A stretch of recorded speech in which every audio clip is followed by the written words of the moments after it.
প্রায় 12:30টার দিকে আমরা একটু বাড়িছিলাম, বাড়ানোর পরে দেখতেছি মানে আগুন উপরে উঠে গেছে গা।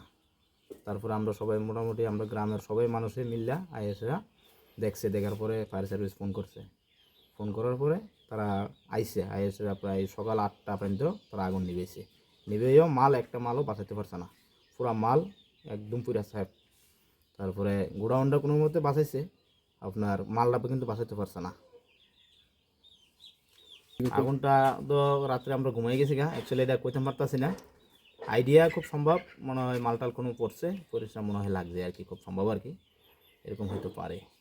এমনি গোদাউনটা কোনো সিসি ক্যামেরা লাগানো না? সিসি ক্যামেরা আছে, কিন্তু সিসি ক্যামেরা তো মানে ফিরে গেছে গা, যতটুকু ইয়া হয়েছে সেটা আছে আর কি, যতক্ষণ না পড়ছে ততক্ষণ আছে, আর বাকি ফিরে গেছে আর কি। এমনি কত টাকার মাল হইব না গড়ে আর কি মালে মিলিয়ে মিনিমাম 1,60,00,000 টাকা।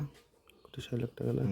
এই জায়গাটা কোন জায়গা? এটা আপনার হীরাপুর বজন্তপাড়া, জম্পু জেলা মহকুমা। না? আপনার নাম? আমার নাম রাজীব মিয়া। কয়টা রুম আসলো record?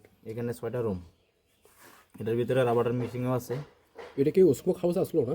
Smoke house plus godown দুটোটা মিললে আসলো।